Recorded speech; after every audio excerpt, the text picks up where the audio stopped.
Hello, welcome everybody to Dharma Punx Seattle. We'll be talking about the second noble truth. The last time we met up, we did the first noble truth.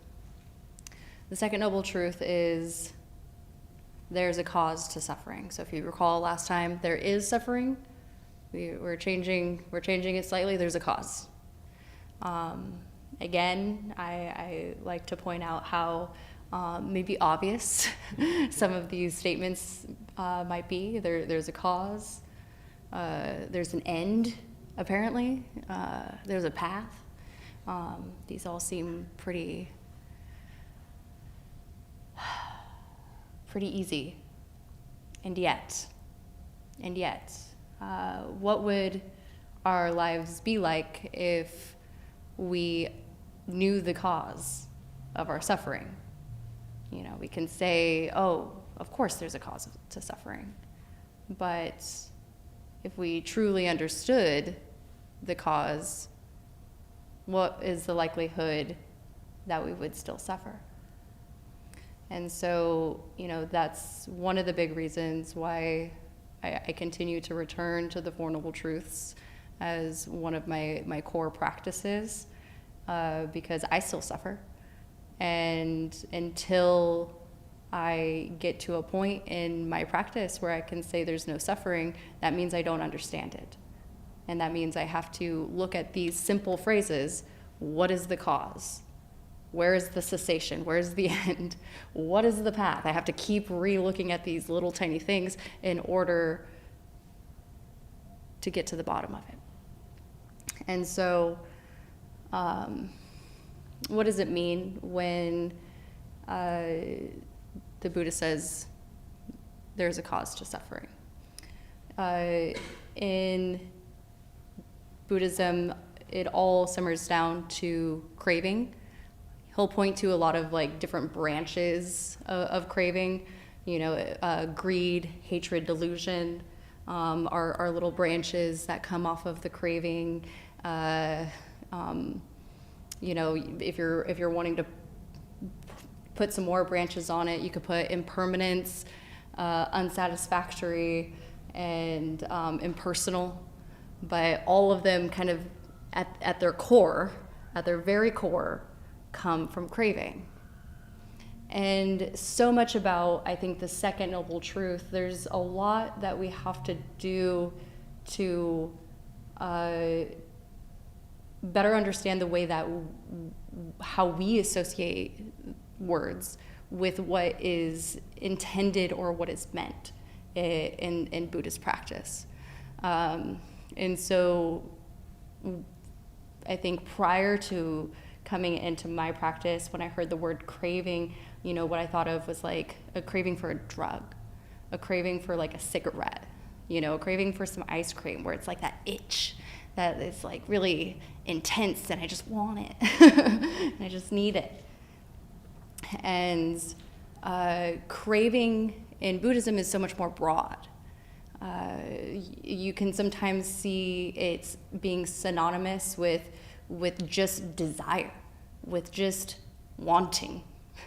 I like to split these things apart because I think it can confuse maybe people who are newer to practice. They're like, wait, what? I'm not supposed to just like want anything? Like that sounds insane. So being able to have some split in between, okay, yes, there's a difference between craving and desire. Desire being like, I can want something, but also if I don't get it, it's not going to be the end of the world. And craving being the I must have it. And if I don't have it, then, you know, fill in the blank, suffering.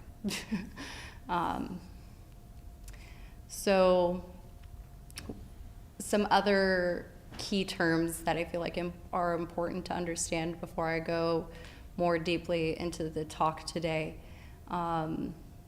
is sensual desire, sensuality.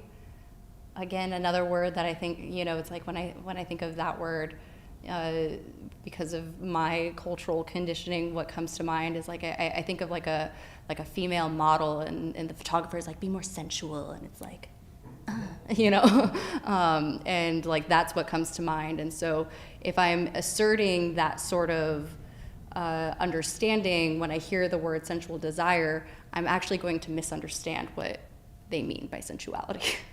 It's not like an indulgence in chocolate and strawberries, or like, you know, eroticism. That's not what they mean. It's actually just senses to like being affected by the senses, right? That it's in the word sense, you know, so through we receive craving through our six senses, right? And that's what sensuality means. It's anything that we make contact with that we experience through the six senses. And so that is going to be one of the big words that is going to be talked about today, in honor of Ajahn Chah's death date was last Friday. And I felt compelled, even though I feel like I had a talk prepared for this, to let Ajahn Chah sort of take the floor tonight, as an homage to you know, where all of this comes from. I think it's important for me and the community to recognize that, you know, this comes from somewhere. And Ajahn Chah specifically, you know, I often wonder, would we have Buddhism today here in the West if not for Ajahn Chah? I think of, you know, all of the Buddhist influences in mental health, you know, all the theoretical approaches that were developed, you know, would those exist maybe if not for Ajahn Chah? I don't know. Maybe that's a big step, but he was very big and instrumental in taking Theravada Buddhism, redeveloping it in Thailand through the Thai forest tradition, and throwing the Dharma like confetti all across the world. Yeah, so if not for him, I don't know that there would be, like, name any Western teacher. They wouldn't. They just wouldn't. They all kind of originate from him, at least in the Theravada tradition, for the most part. The Jack Kornfields, the Ram Dasses, all have major influence from him. So with that, I will read later a little bit from this book called Food for the Heart. It's not a book he wrote. It's each chapter is a transcription of talks that he gave back in the day to Buddhist monastics, and then I'll also give some talk about that. But yeah, so the discussion for today, just with, you know, this understanding, I really want to bring this idea of craving and sensuality and start taking it more into everything, right? It's not just like physical things. Like I want a cake, I want a pizza.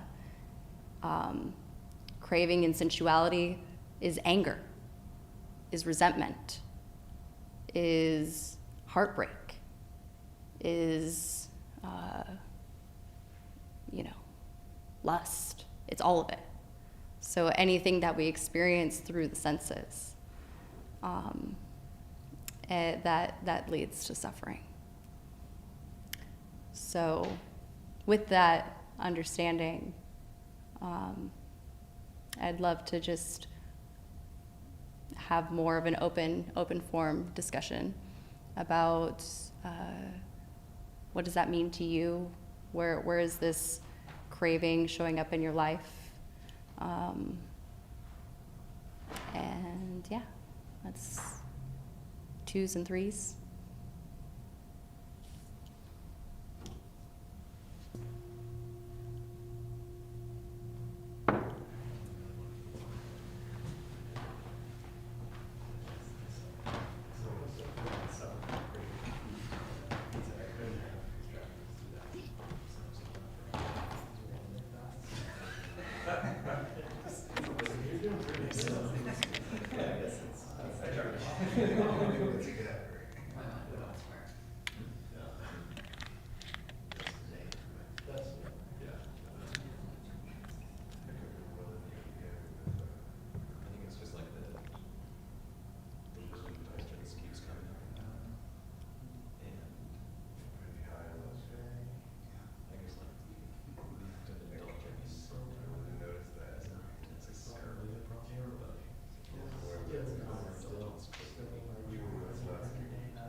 meditate.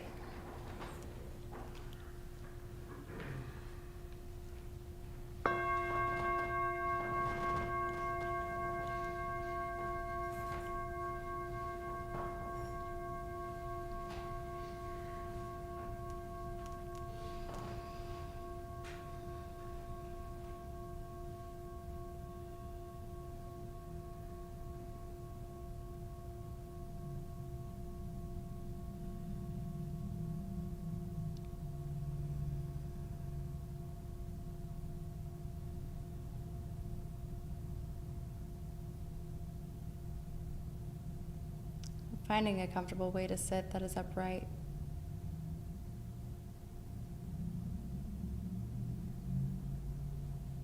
Drawing the lumbar in.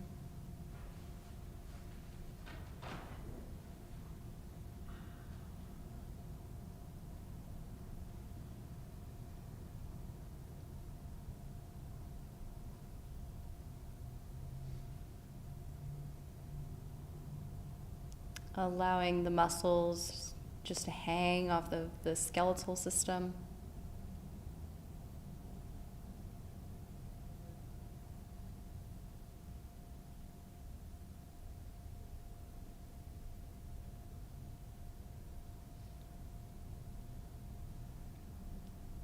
Bringing attention to your face, relaxing the jaw.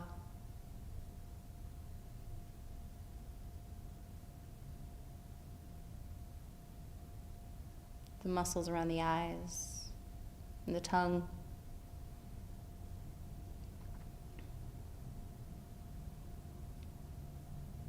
Bringing the attention to your breath, wherever you find it comes and goes most easily.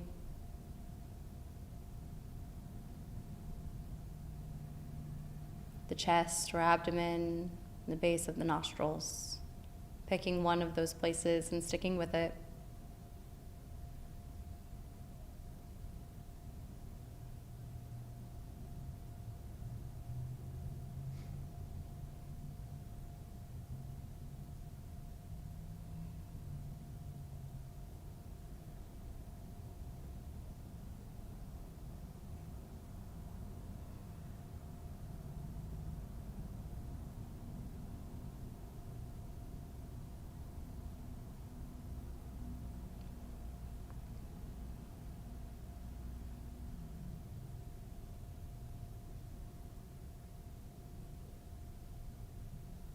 Taking a moment to remind yourself of the value of the breath.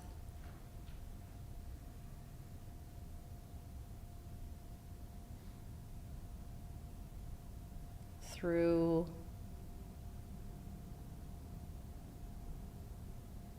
no action of your own, it just works.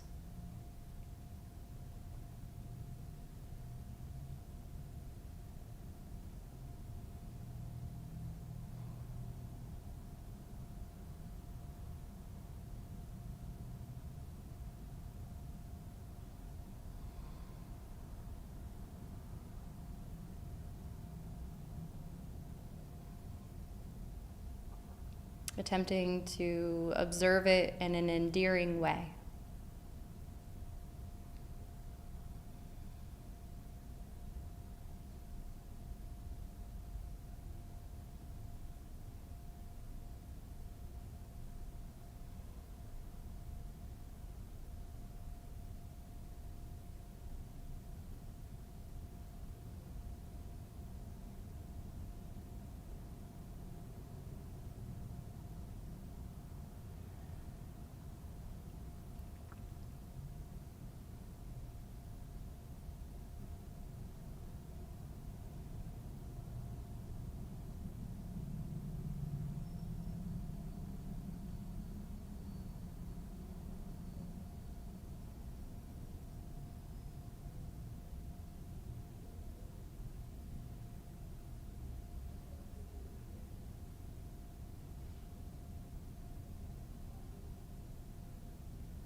Begin by expanding. If you're paying attention to the breath at the belly, then expand it to the nose. If you're paying attention to the breath at the nose, expand it to the belly.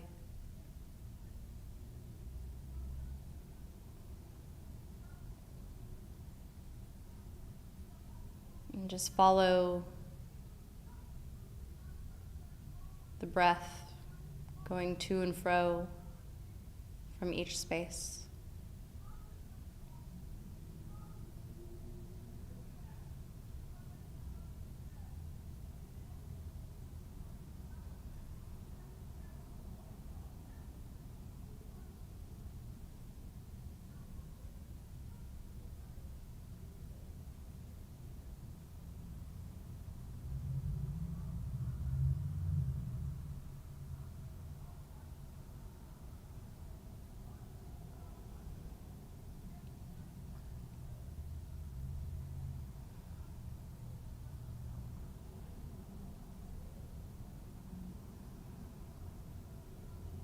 The mind will want to wander, want to think about other things. And this is okay, that's what the mind does.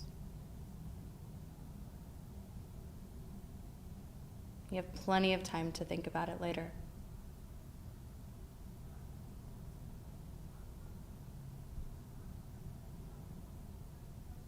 Practice gathering the attention around the breath.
Continuing to expand the breath throughout the body.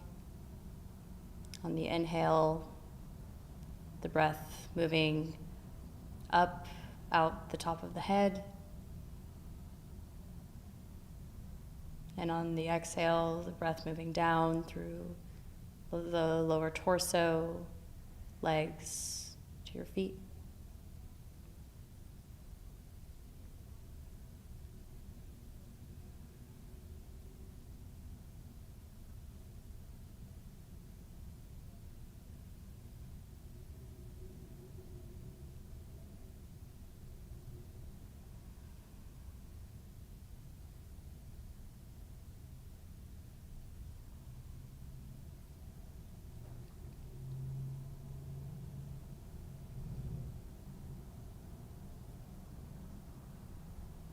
Continuing to gather the awareness, the space that is always here and is maybe more us than our thoughts.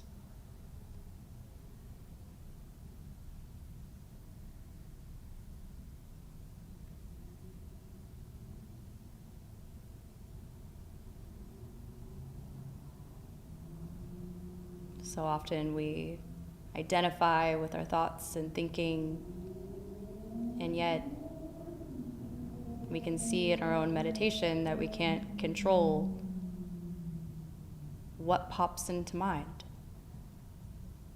how could that be us?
Where does awareness end?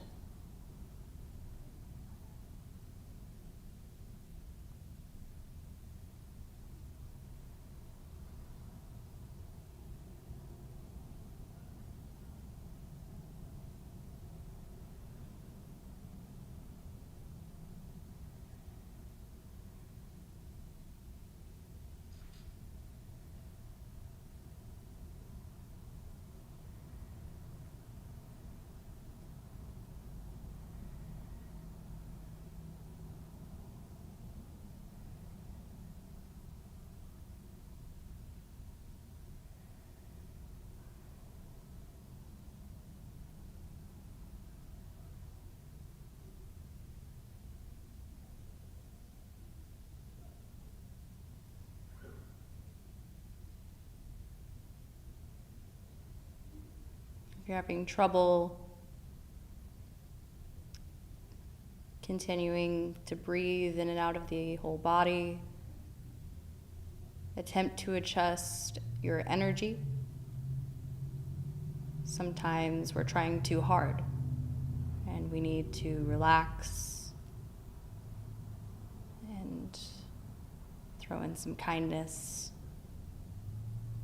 And sometimes our energy is too lax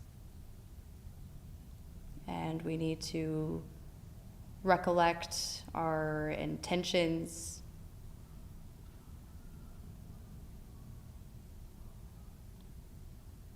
the point of all of this.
Now that we've spent some time gathering awareness, gently drop in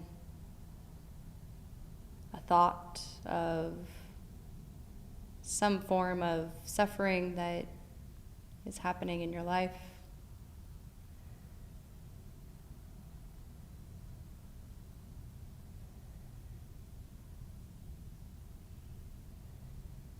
Recollect it.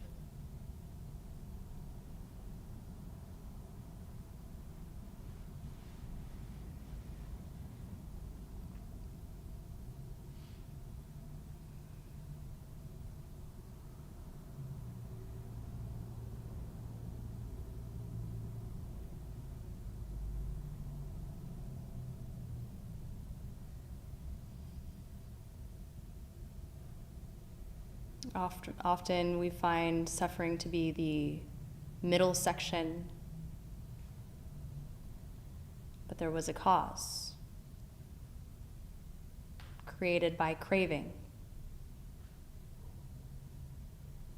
Craving for what?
What form of craving did this occur in?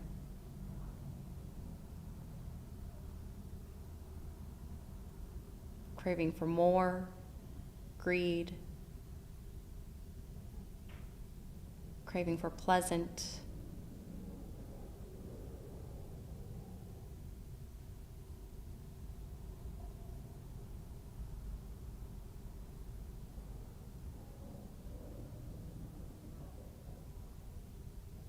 or aversion, craving for it to go away, wanting it to end.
Which of the three characteristics are at play?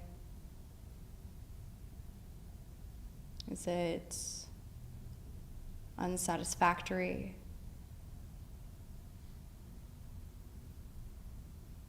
Just wanting things to be different than they are? Not accepting reality for what it is? Non-acceptance?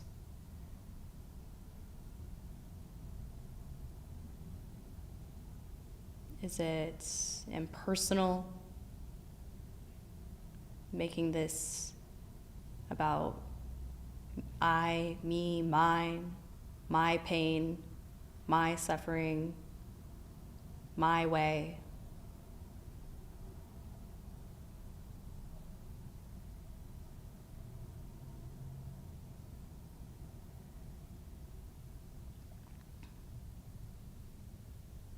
Or is it thrashing against impermanence? The Buddha says that everything is impermanent.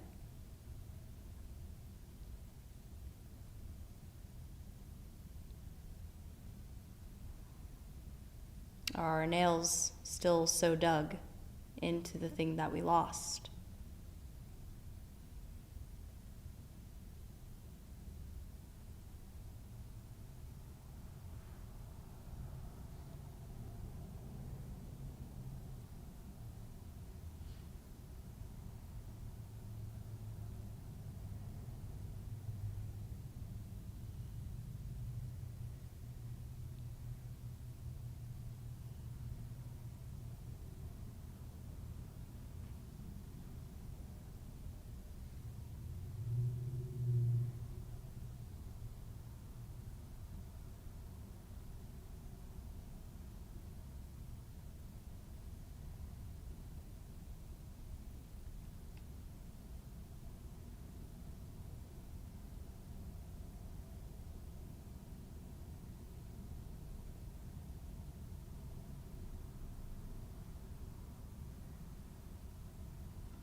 Mindfulness of the Dharma, mindfulness of reality. It's the fourth foundation of mindfulness.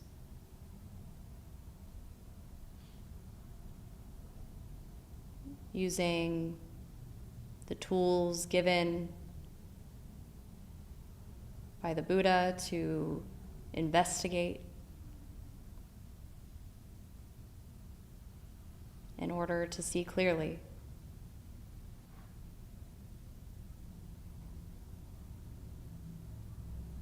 Until we truly understand the cause,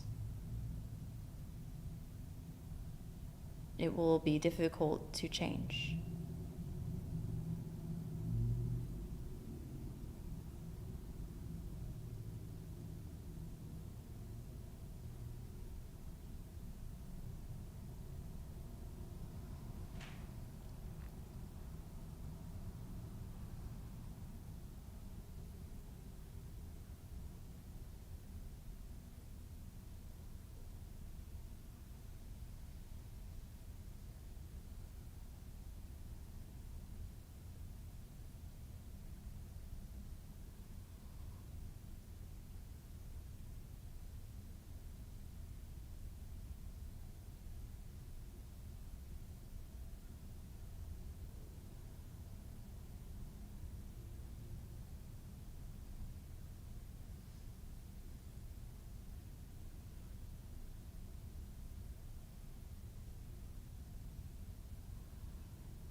hands, letting go of this practice. Whether that's just gently placing it back up on the shelf to come back to later, or saying goodbye forever.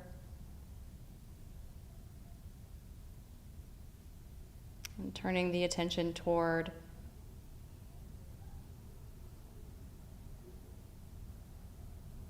appreciation for yourself.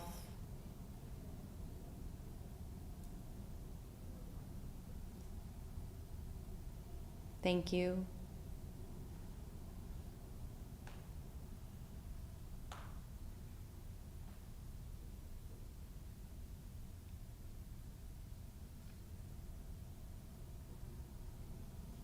This can be so challenging, and thank you for continuing.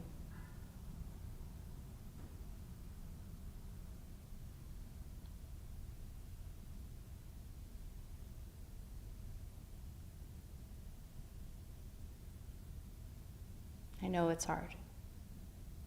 And thank you.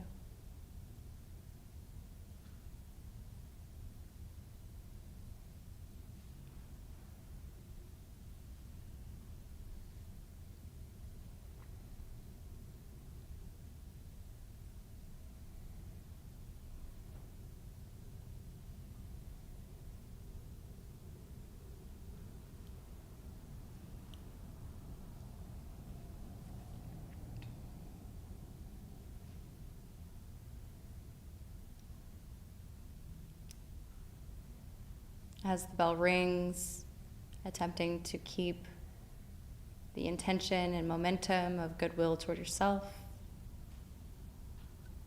allowing your eyes to open whenever you're ready.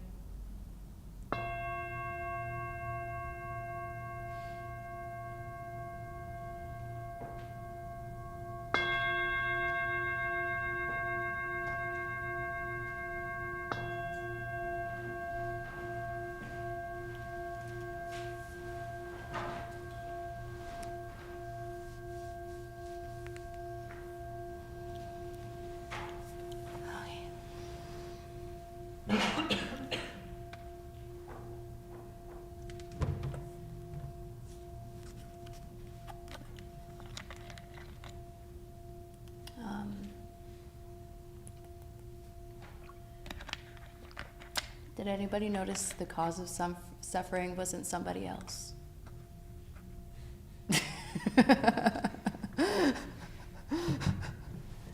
Did you pick that one up? Hopefully, going through the meditation, you didn't arrive there. I don't like to say anybody's meditation was wrong, but that would be wrong. I think that's a huge part of the cause of suffering, is that it's on us, which I think can be really difficult. And it can be difficult to balance, especially for those of us who are engaged in the mental health world with, you know, we do know that we are sort of the amalgamation of our story, of, you know, what happened to us in our past. We didn't cause that. We didn't cause, you know, some of those things that happened to us when we were young. But this is different in that the story is a memory. The suffering is the present moment. So even if you are suffering about something from the past, it's still in the past. You've just brought it here. And so obviously it's okay to review and to recollect, and it's important to do that work. But when we are suffering about the past, we have to also remember that we are the cause of our suffering. There's nobody else who gets to take that award, unfortunately. We are the champions of our own suffering. And fortunately for our own liberation. But that's next week's talk, so you don't get any of that shit today. But I said I was going to read a little bit. And I really am breaking one of my own sort of like rules, which is I hate being read to. I'm very averse to being read to, unless it's like, you know, like between, you know, like, I don't know. But for Ajahn Chah, I will do it. So this one is called The Flood of Sensuality. There's, again, some vocabulary words that we have to maybe unpack a little bit. Pali words. This first word is called kamoga, like oga, means flood. So kam oga means flood of sensuality. So that word is going to be used a couple of times. So when you hear kamoga, it means flood of sensuality, or being flooded. The other word is bhava, which means birth. So in the practice, when it talks about taking birth, it doesn't mean, you know, in the hospital room or with the midwife or in the bathtub. Like, no. It means the moment we make contact with the senses, and we arise. There's ourself. There's me here. You know, like me with this book. I have arrived. So it's the being born in the moment, the thought coming through is, so that word bhava will come out a couple of times. All right, here's Ajahn Chah. Kamoga, the flood of sensuality, sunk in sights, in sounds, in smells, in tastes, in bodily sensations, sunk because we only look at externals, we don't look inwardly. People don't see themselves, they only look at others. Everybody else they can see, but not themselves. It's not such a difficult thing to do, it's just that people don't really try. For example, look at a beautiful woman. What does that do to you? Just look within your mind. What is it like to see a woman? As soon as you see the face, you see everything else. Do you see that? The eyes, just a little bit, and then the mind sees all the rest. Why is it so fast? It's because you have sunk in the flood. You are stuck in your thinking and fantasizing. It's just like being a slave. Somebody else has control over you. Then when they say for you to sit, you've got to sit. When they say you've got to walk, you've got to walk. You can't disobey them because you are their slave. Being enslaved by the senses is the same. No matter how hard you try, you can't shake it off. And if you expect others to do it for you, you are really going to get into trouble. You must shake it off yourself. Therefore, the Buddha left the practice of Dhamma, the transcendence of suffering, up to us. Take Nibbana, nirvana, for example. The Buddha was thoroughly enlightened, so why didn't he describe nirvana in detail? Why did he tell us to practice and find it for ourselves? Some people really worry about this. If the Buddha really knew, they say, he would have told us. Why would he keep anything hidden? This sort of thinking is wrong. We can't see the truth in that way. We must practice, we must cultivate in order to see. The Buddha only pointed out the way to develop wisdom. That's all. He said we must ourselves practice. Whoever practices will reach the goal. But the path which the Buddha taught goes against our habits. Frugality, restraint, we don't really like that. So we say, show us the way. Show us the way to nirvana so that those of us who like it easy can get there too. It's the same with wisdom. The Buddha can't show you to wisdom. It's not something that can be simply handed out. The Buddha can show the way to develop wisdom, but how much of it you develop depends on the individual. Since merit and accumulated virtues of people naturally differ, the realization of Dhamma is sometimes slow, sometimes fast. The Buddha and his disciples all practice for themselves, but even so, they relied on teachers to advise them and give them techniques and practice. Now, when we listen to the Dharma, we may want to listen until all our doubts are cleared up, but they'll never be cleared up by listening. Doubt is not overcome by simply listening or thinking. Listening to Dhamma alone does not lead to realization. Some practitioners get bored, fed up, tired of the practice, and lazy. They can't seem to keep the Dharma in mind. Yet, if they get scolded, they'll hold the reprimand for ages. They may get scolded at the beginning of a rains retreat, and even after the retreat has ended, they haven't forgotten. As long as they live, they won't forget, if it goes deep enough. But when it comes to the Buddha's teachings, telling us to be moderate, to be restrained, to practice consistently, why don't people take these things to heart? Why do they keep forgetting? I thought that was a really funny one. It's like, yeah, that's pretty accurate. I'm very good at remembering my resentments, but trying to remember to practice?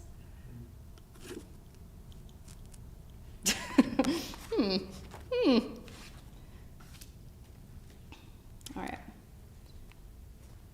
Just a little bit more here.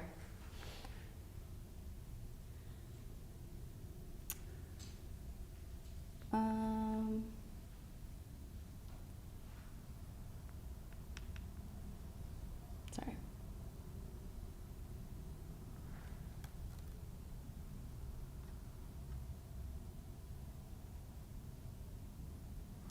Okay. People cling to bhava. So remember, bhava is that word of being born. They cling to wanting to be born into something. They depend on bhava. If they cherish bhava, this is birth. And if they fall into suffering over the same thing, this is also birth. As long as we can't let go, we are stuck in the rut of samsara, spinning around like a wheel. Look into this, contemplate it. Whatever we cling to as being us or ours, that is a place of birth. There must be a bhava, a sphere of birth, before birth can take place. Therefore, the Buddha said, whatever you have, don't have it. Let it be there, but don't make it yours. You must understand this, having and not having. Know the truth of them. Don't flounder in suffering. The place that you were born from, do you want to go back there and be born again? Look into this. The nearer monks and meditators get to the end of the retreat, the more they start preparing to get back and to be born again. The root is right there. Everything revolves around that. The Buddha taught us to contemplate this point. People think about it, but they still don't see it. They're all getting ready to go back there again. They know that it wouldn't be comfortable in there, and yet they want to stick their heads right in to put their neck in the noose once again. Even though they may know that the noose is really uncomfortable, they still want to lay their heads in it. Why don't they understand this? It's a great question, Ajahn Chah. Last couple of paragraphs. I didn't learn these things from anybody else. They occurred to me in the course of my practice. I would sit in meditation and reflect on sensual pleasure as being like a red ant's nest.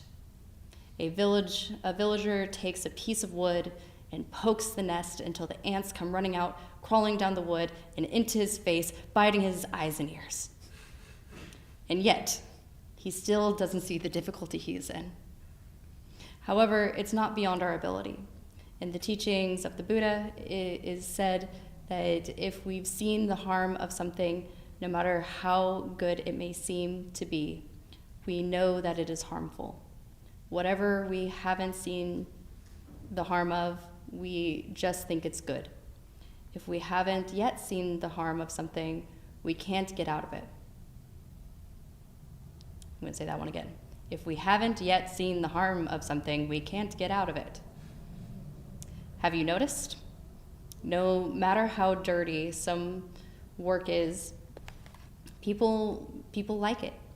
This work isn't clean, but you don't have to pay people to do it. They'll just gladly volunteer. With other kinds of dirty work, people won't do it even if you pay them a good wage. But this dirty work, they'll submit to it gladly. You don't have to pay them. It's not that it's clean work either. So why do people like it? How can you say that people are intelligent when they behave like this? Consider which path you will choose. At each moment, you stand at the crossroads between the worldly way and the Dharma way. Which way will you choose? The choice is yours to make. If you are to be liberated, it is at that point.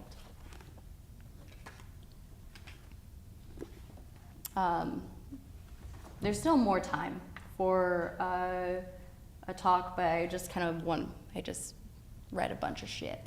So if anybody has anything that they want to just jump in on before I keep going, please do.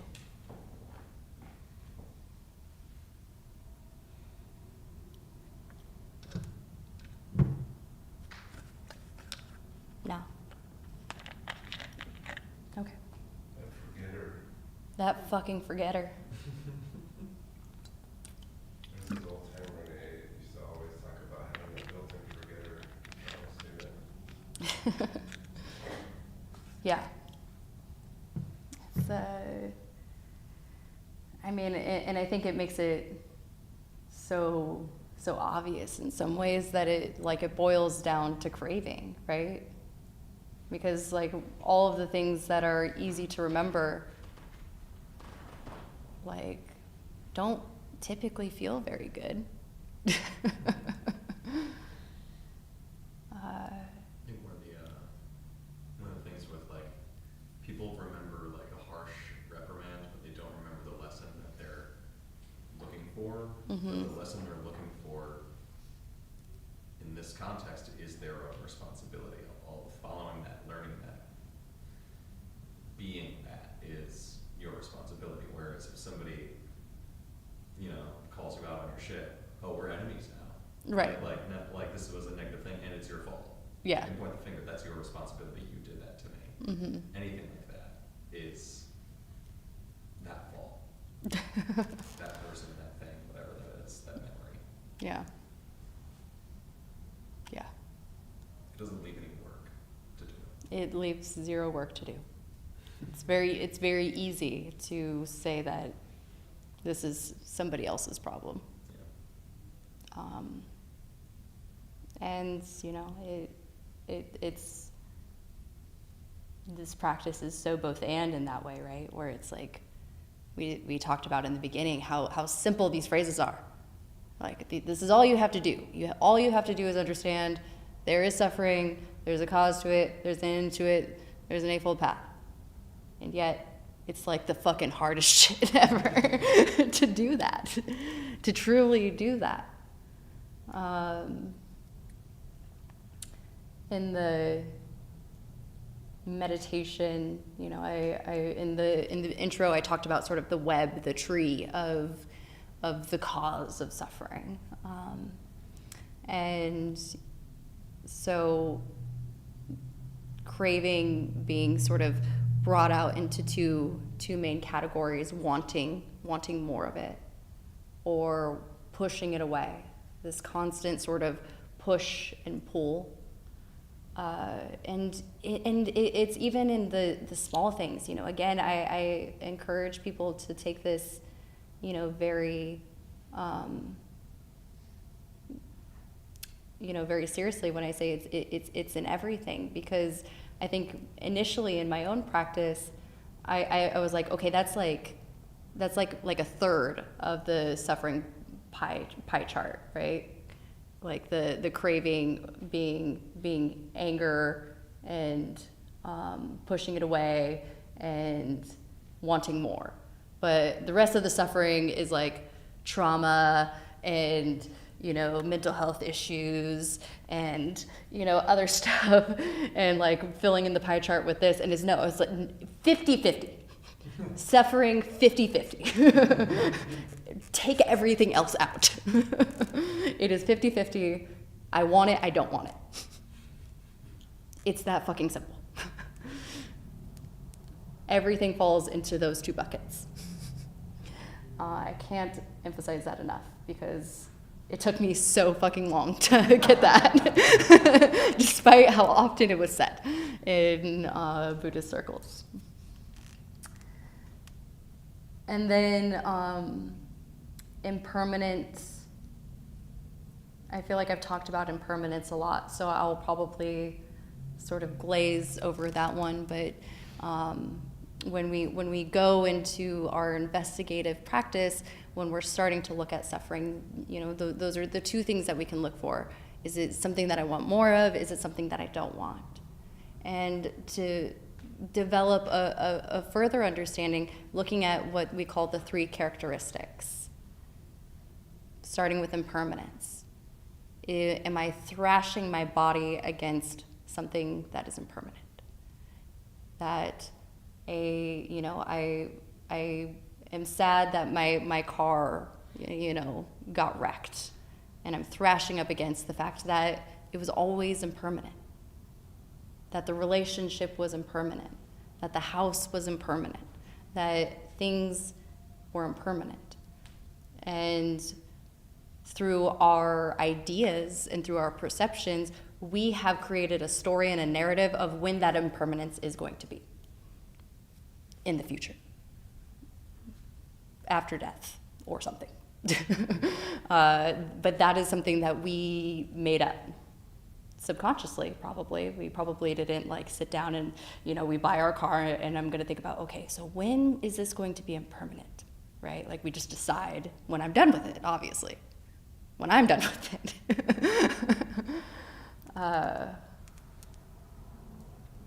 Unsatisfactory. This one is, I think, mostly just about non-acceptance of reality. You know, Dharma being the reality of just what is. So unsatisfactory being more of the delusional aspect of the practice. The like, here's like the, you know, it's like if someone gives you the instructions and you're like, but nah, I got it. You know, that's like a non-acceptance of the reality.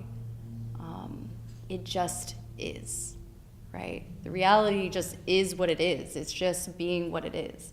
We can't, you know, through the cause of suffering, hopefully, you know, what we talked about earlier, we understand the sphere of our control is here.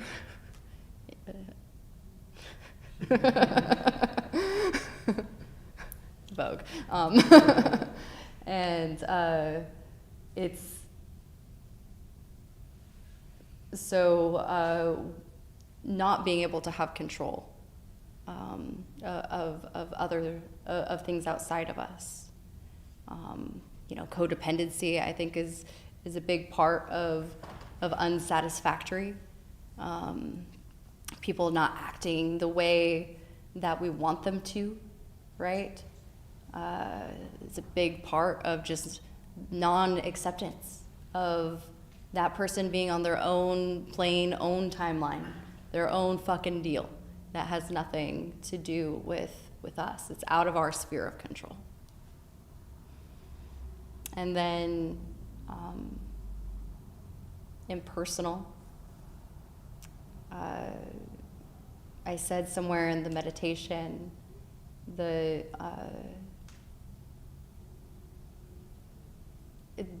I feel like coming at it from coming at this section, not self, through simply the lens of impersonal doesn't necessarily do it complete justice.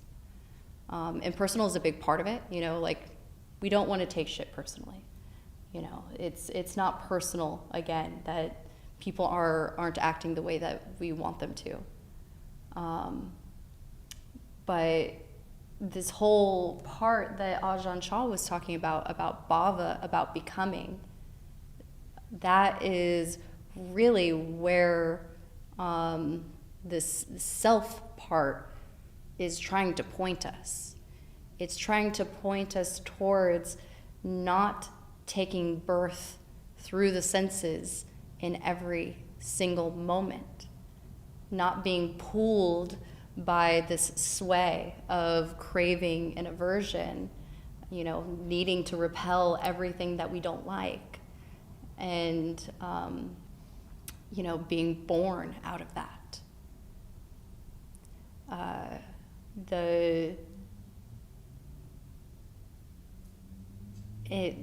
Through the practice, and maybe this came up a little bit in the meditation, I tried to sort of introduce that, what is that the mind is just minding.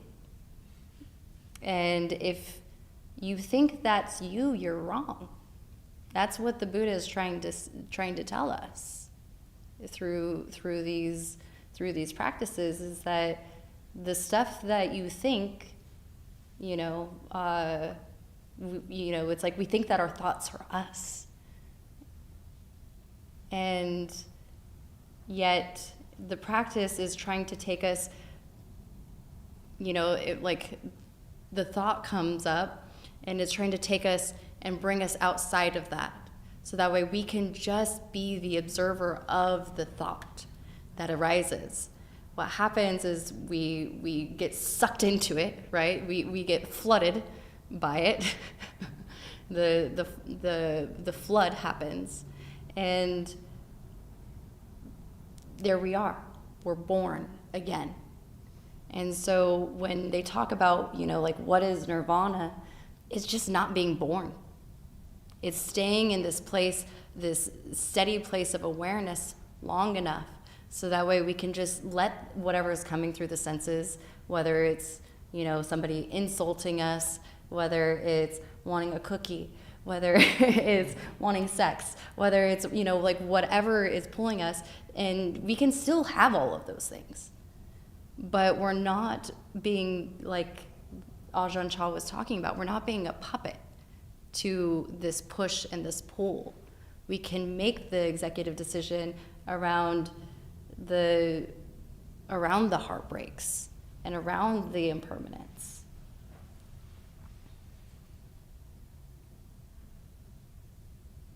Thoughts or questions?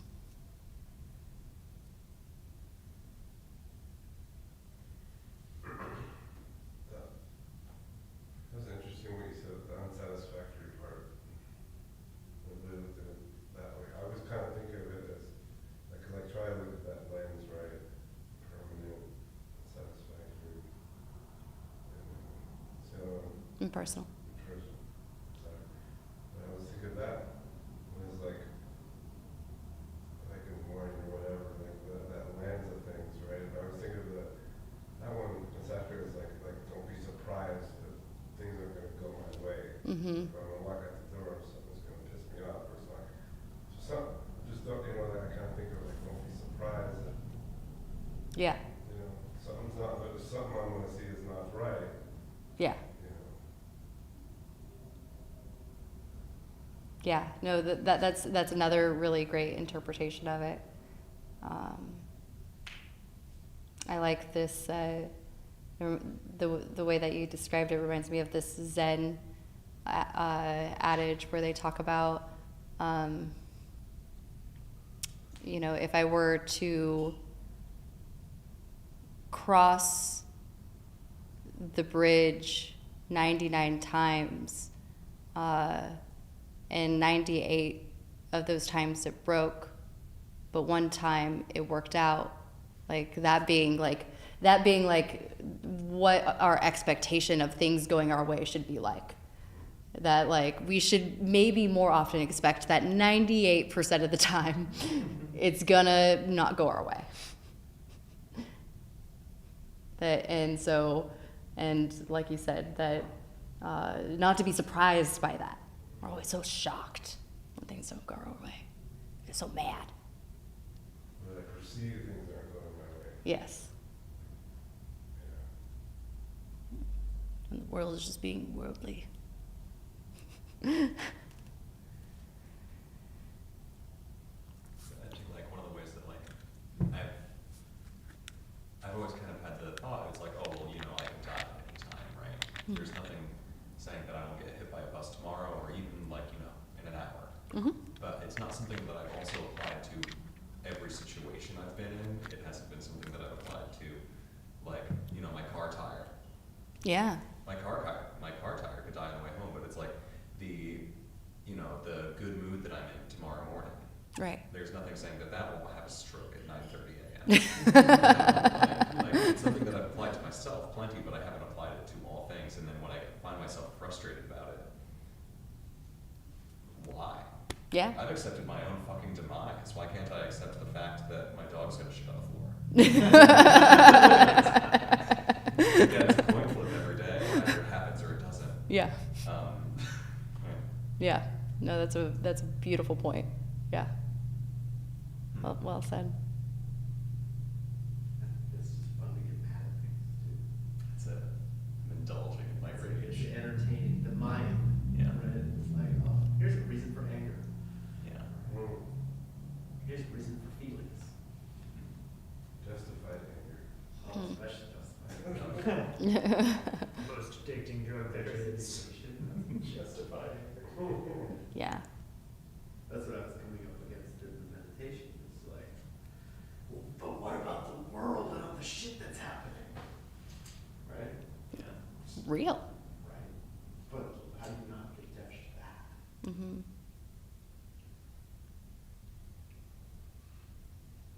Okay. Difficult. Possible. Difficult. Wasn't it Ajahn Chah also that said the world has always been on fire? Mm-hmm. Yeah. Yeah. I think it's like the impermanence thing. It's like the concept of it being like, oh, this is something that's going to happen in the future, but it's like also, no, everything is impermanent right now. It's not going to be impermanent. It's actively happening. Yes. Yeah. The shit on my floor, that is impermanent. That's going to happen again. The unshit on my floor Yeah. is going to My happen unshitty again. floor is going to be shitty. It's going to happen. That's beautifully. This happened twice this week. I'm not thrilled. But He was like, this is an active topic. It's trouble. Someone hasn't noticed, it's on my mind. I think what I came to on that is that who am I to expect it not to be fucked up? Mhm. Right? Like, why do I even think that would be Right. It's a little bit of like the audacity, isn't it? Right, like why should I? Yeah. I should expect things not to be the way they are. We just Like I had some don't fun see- saying it. Expectations. Yeah. The audacity. Because I'm a hater. I see other people's life and I assume that it's perfect because they showed up. And I'm a hater. So I'll hate from a distance. But also, that's just, hating is just suffering on my own behalf. Yeah. These minds, man. Oh yeah, that also blew my fucking mind. I am not my mind thing, yeah. Yeah. It's brutal. It's like, right, no, I'm not my nervous system. No. It's really like all my mind is just a collection of memories, and that doesn't have anything to do with me now.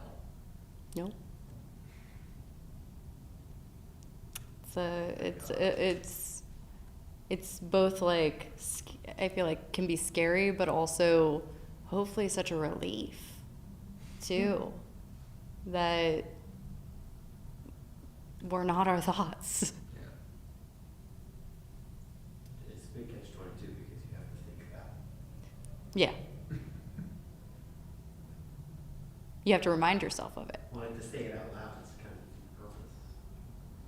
I mean, I think that as you're It's like, coming from, like, yes, yeah. yeah. I think a lot of horror movie writers know this about themselves. They're like, I'm not my thoughts. And that's why I feel good about producing Saw. Mm-hmm. Yeah. Yeah.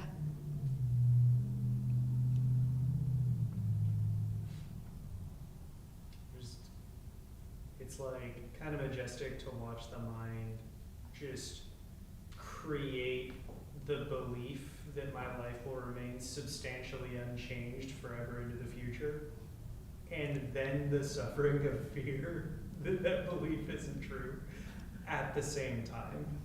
It's like both of these processes hand in hand, Mm-hmm. creating suffering from nothing. Literally. Yeah. My daughter plays Minecraft. And I just like imagine the mind like Minecraft a little bit. If you've never seen that game, it's literally just like you're kind of responsible for creating everything. And that's what the mind does. It just like creates this whole fucking fantasy world. And learning to take this whole step outside of that, to sit in the seat of awareness. That's a term that they use a lot, to sit in the seat of awareness. And you know, like your Minecraft world is still there, but you're just the person playing the game, right? You're not like in the game.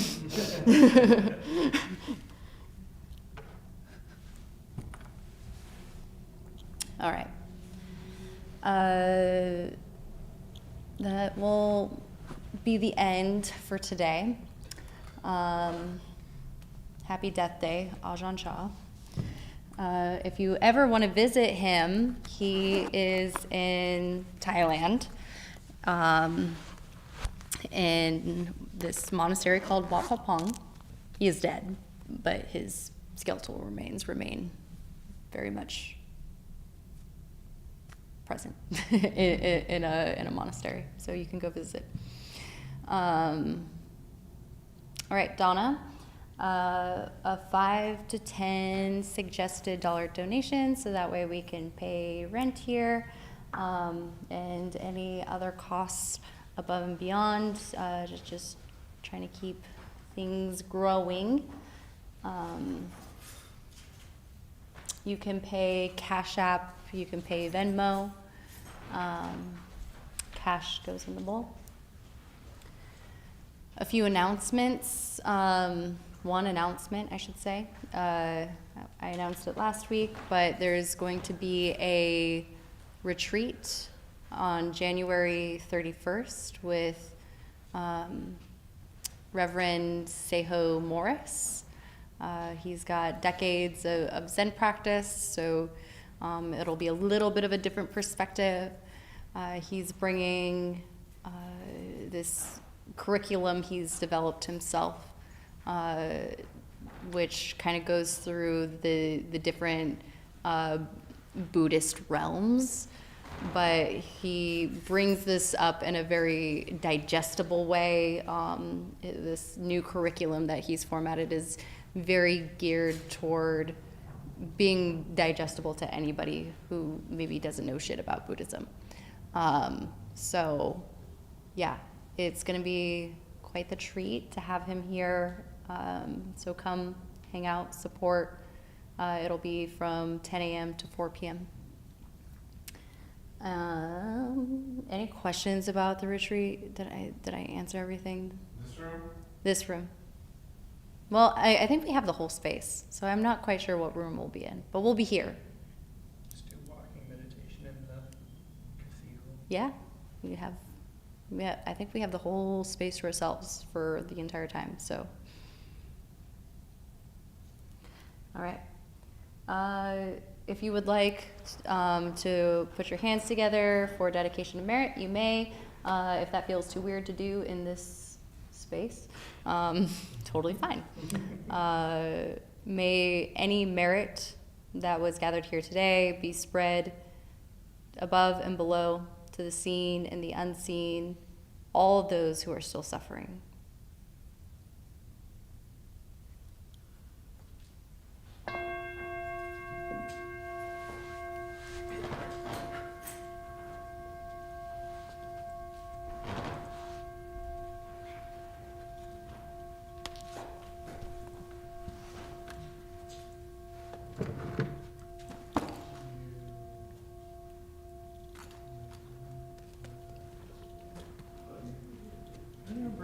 I have a question for you. What?